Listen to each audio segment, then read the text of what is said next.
Let's talk about morality meters and relationship meters and other ways you measure things that maybe aren't so obviously measured. So to start with, let's just say that if you are playing a game that has romances that you build up over time, or something that responds to the way that you behave in the game, there is some sort of meter behind the scenes. It's possible they're not showing it to you, but it's still there. So let's start with morality meters. The classic is the light side, dark side meter from KOTOR, where the appearance of the character actually responds as you get to the extreme edges of the range. So what do I think about traditional morality meters? I think it makes sense that you're going to keep track of what the player is doing, but as soon as you put a gameplay component into your morality, then what you're doing is you are potentially encouraging your story-driven, role-playing-driven players to play the game against their own type. Because if I push the light side bar all the way to light side and I get a special really good healing power, or if I push it to the dark side power, I get a special really good attack power, you're encouraging me into those extremes. If that's your desire, if your desire is to push them into those extremes, then that's good.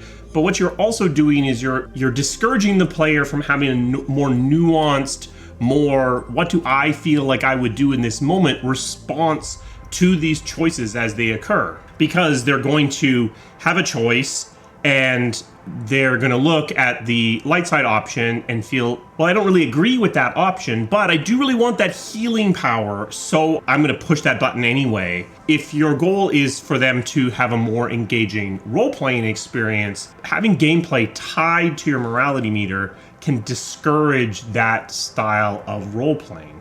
Unless you put additional story rewards into them not pushing into the extremes. Then you get something that is an interesting tension between, do I want the middle ground story reward, or do I want the more power gamey extreme reward of gameplay?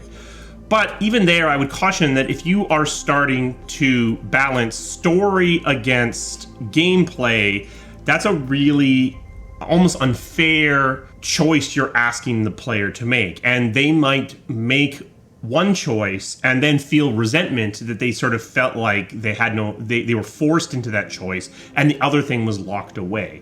So while I think there's an opportunity for some interesting dilemmas by having gameplay in the extremes but story in the middle or the other way around, I do caution you that putting story against gameplay, it's a hard choice and players are going to not typically enjoy that choice. I do like having some sort of measure of a player's morality. In Dragon Age 2, the primary morality is really around that sort of tone choice that you're making between sort of, I'm a good guy, I'm a bad guy, and I'm a sarcastic asshole in the middle. And, you know, I love sarcastic asshole in the middle guy.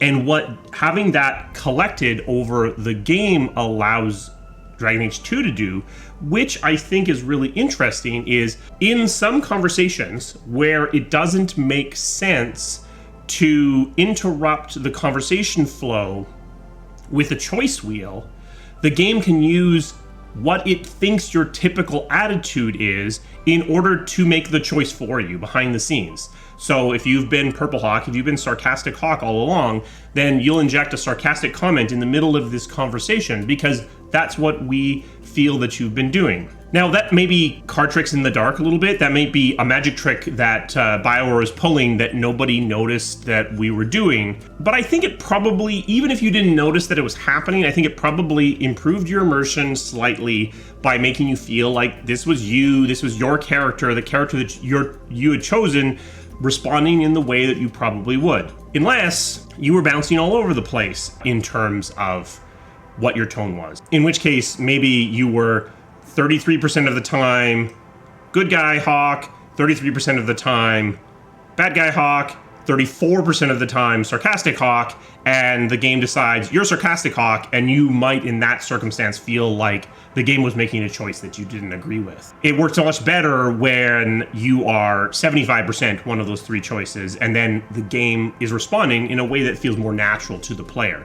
So automated choices always have the risk of striking the player as wrong because maybe it's not the choice they would have made in the moment.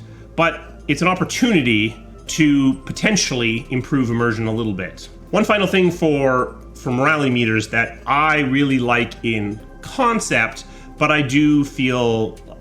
am frustrated by the final implementation of it, is the fact that you don't necessarily have to have your morality be just good guy, bad guy, light side, dark side. Like I said, Dragon Age 2, it's largely good guy, bad guy, but with sort of a sarcastic, I'm going to get the job done middle ground. But Jade Empire attempts to do something else. It has open palm and closed fist as the morality choice.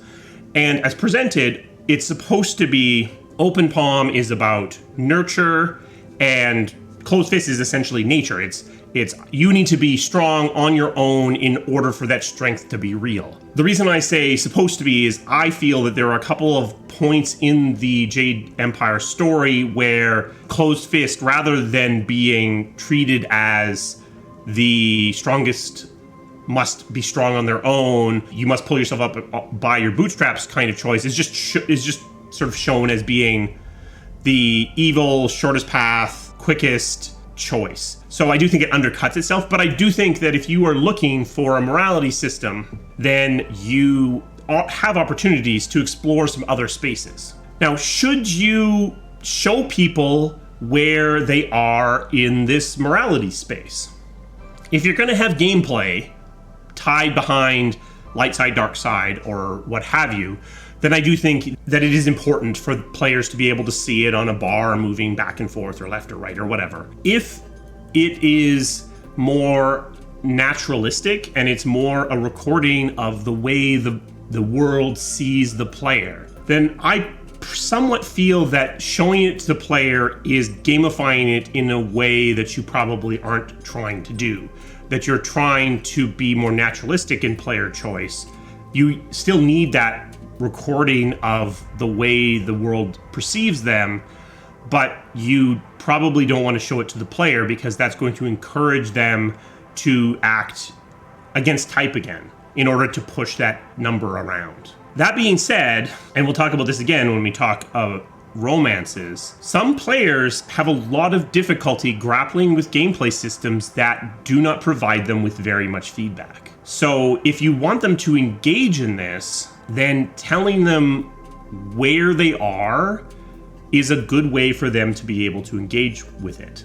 If you don't, then they're kind of feeling around in the dark to some degree. And every time you offer them a choice, because they don't understand necessarily why it matters, they might grapple with the circumstances.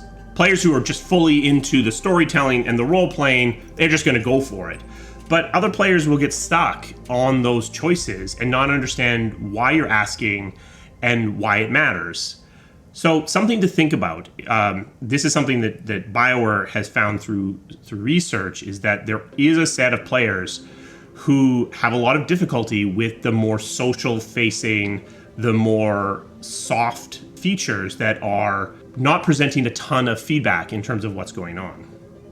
So moving from morality to the romances, same thing. You are going to need to record, how's the romance going? What's your relationship status with this player?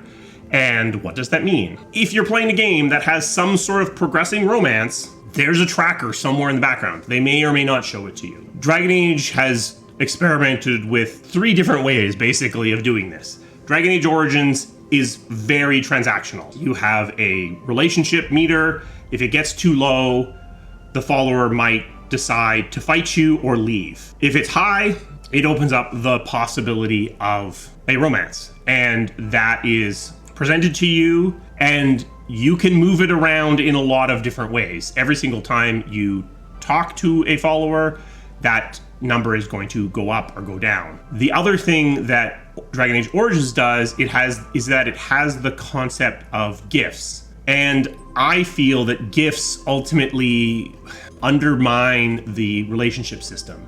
You can be super mean to a follower, and if you give them enough pieces of dog slobbery cake, you can still have a romance with them. And that's not accurate, and I don't think that's a good message. But as soon as you have that number that is just sliding up and down, and you introduce ways to push it around, that's the risk that you run. Dragon Age 2 keeps the concept of a player visible number that moves up and down, but it also has, rather than having the bottom being this player is going to leave, meaning that you're kind of feeling like you're dancing on a knife's edge all the time, what it introduces is the concept of rivalry. So the followers are going to stay, but if you have either a strong friendship with this follower or a strong rivalry with this follower, they are going to act more strongly in combat. Now, again, like I mentioned with the morality sliders, by gamifying it, by making the extremes be the best place to be,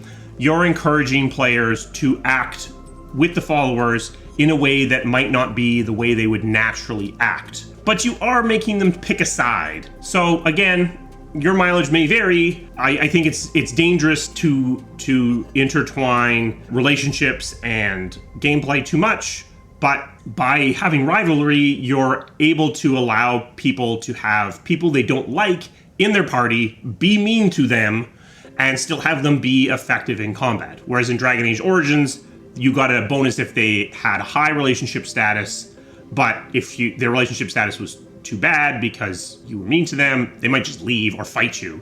So a quick argument in favor of this gameplay tied to your relationship status or your morality. So I've talked a lot about why it can be troublesome for the more role-playing focused players. For the non-role-playing focused players, what you're actually doing is you're encouraging them to engage in systems that they might otherwise not engage with. If I am a power gamer, typically I'm going to ignore the romance system completely. It's just kind of in my way. If you tie gameplay perks to the followers when they are at extremes of their affection with you, then what you're telling the power gamer is this is a system that's worth encountering. This is a system that's worth engaging with. That's a positive. That's something that you might want to do because ideally you want people to experience many different parts of your game and not just be focused on just the combat or just the inventory system. You want to encourage them to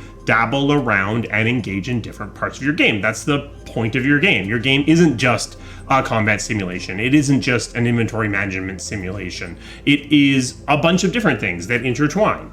So giving people who wouldn't typically engage in relationships a reason to do so is a benefit. It's just by gamifying it, you are putting a consequence that may not be exactly what you're looking for. Dragon Age Inquisition, again, there's still a number in the background moving up and down. It's just that we decided that it was more appropriate to obfuscate the number from the player, just to make the player aware that this follower liked this or didn't like this, but not how much, and not give you an idea of where you were standing. I think that leads to a more realistic interaction with the followers. But this is where the research comes from that says, but I don't know what's going on. I don't know how close I am to initiating a romance with Liliana or whoever. So I am having difficulty engaging in this mechanic. And ultimately, followers and romances and morality meters, it's still a mechanic behind the scenes. So if the player doesn't understand how to engage with the mechanic, they are going to disengage from it and you're not going to get what you may be looking for. So what do I recommend? I feel like you do want to obfuscate this to some degree. The very transactional relationship standpoint of Dragon Age Origins or the light side, dark side meter of KOTOR is appropriate to some games, but I think it gamifies the storytelling too much. That said, a fully obfuscated number like we see in Dragon Age Inquisition is overly hidden from some players. Some manner of making the player aware of their standing within the world and their standing with individual followers, I think, is what you would want. But maybe you don't have to display a number and just have a meter. Maybe it can be done through the way that people stand in your party base, or the way that one merchant at your base greets you. Just something to give the player an understanding of how is it going?